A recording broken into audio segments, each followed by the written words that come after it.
বিসমিল্লাহির রহমানির রহিম। প্রিয় বন্ধুরা, আসসালামু আলাইকুম ওয়া রাহমাতুল্লাহ। শবে বরাতে যদি একটি আমল করতে পারেন তাহলে আপনার ভাগ্যের দুয়ার খুলে যাবে।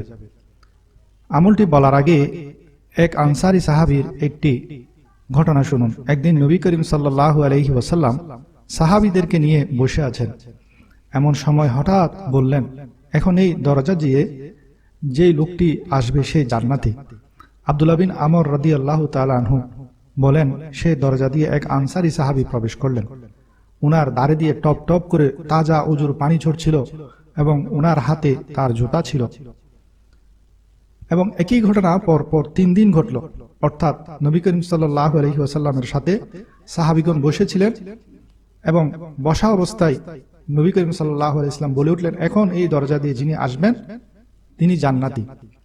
তো কাকতালীয়ভাবে দেখা গেল পরপর 3 দিন সেই ঘটনা ঘটল। 3 দিনই সেই আনসারী সাহাবী তাজা উজুর সাথে ওই দরজা দিয়ে প্রবেশ করলেন। অর্থাৎ প্রিয় নবীজি পরপর 3 দিন সেই আনসারী সাহাবীকে জান্নাতি বলে ঘোষণা দিলেন।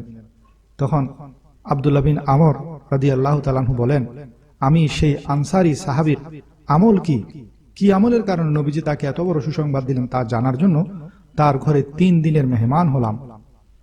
কিন্তু তার কোনো বিশেষ আমল আমি লক্ষ্য করলাম না। 3 দিন পর্যন্ত আমি পর্যবেক্ষণ করলাম তিনি কি আমল করেন, কিন্তু তার তেমন কোনো স্পেশাল খাস কোনো আমল আমি লক্ষ্য করলাম না। অতঃপর 3 দিন পরে তাকে প্রশ্ন করলাম যে আপনি এমন কি আমল করেন যার কারণে প্রিয় নবী করিম সাল্লাল্লাহু আলাইহি ওয়াসাল্লাম আপনাকে পরপর 3 দিন জান্নাতি বলেছেন? আনসারী সাহাবী জবাব দিলেন, আমার তেমন কোনো আমল তো নাই, তবে আমি একটি কাজ করি, তা হলো আমি কারো প্রতি মনে হিংসা বিদ্বেষ রাখি না। কেহ আমাকে কষ্ট দিলেও তার প্রতি বিদ্বেষ রাখি না, বরং তাকে ক্ষমা করে দেই। কারণ নিয়ামত দেখলে তা ধ্বংস হয়ে যাক তা কামনা করি না। তখন আব্দুল্লাহ বিন আমর রাদিয়াল্লাহু বলেন, সম্ভবত আপনার এই আমলের কারণে আপনি এই সুসংবাদ প্রাপ্ত হয়েছেন। এটি মুসনাদে আহমদের 12720 নম্বর হাদিস। হযরত আলী রাদিয়াল্লাহু হতে বর্ণিত, শবে বরাতের রাতে আল্লাহ পাক সূর্যাস্তের সময় পৃথিবীর আকাশে উনার কুদরত মোতাবেক আসেন, অর্থাৎ উনার খাস রহমত নাজিল করেন এবং ঘোষণা করেন, কোন ক্ষমা প্রার্থনাকারী আছো কি, আমি ক্ষমা করব। রিজিক তালাশকারী আছো কি, আমি রিজিক দেব। কোন মুসিবতগ্রস্ত আছো কি, আমি মুসিবত দূর করব। এইভাবে সকাল পর্যন্ত আহ্বান চলতে থাকে। তাই এই রাতে যারা দোয়া করবে, যারা চাইবে, যারা মুসিবত থেকে পানা চাইবে, যারা রিজিক চাইবে, যারা গুনাহ মাফ চাইবে, তারা আল্লাহর খাজানা থেকে অফুরন্ত নিয়ামত প্রাপ্ত হবেন।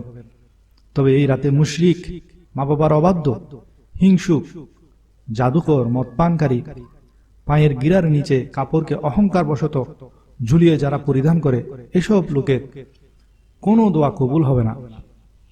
অতএব শবে বরাত রাতে ইবাদত এবং দোয়া করার আগে আমাদেরকে এসব আমল থেকে বাঁচতে হবে এবং বিশেষ করে একটি আমল অবশ্যই করবেন, যে আমলটি করেছেন সে আনসারী সাহাবী। যদি আপনি মুসলমান হন, মুশরিক না হন, তাহলে হিংসুক যদি না হন, তাহলে আপনার জন্য শবে বরাতের রাত অফুরন্ত বরকতময় হবে।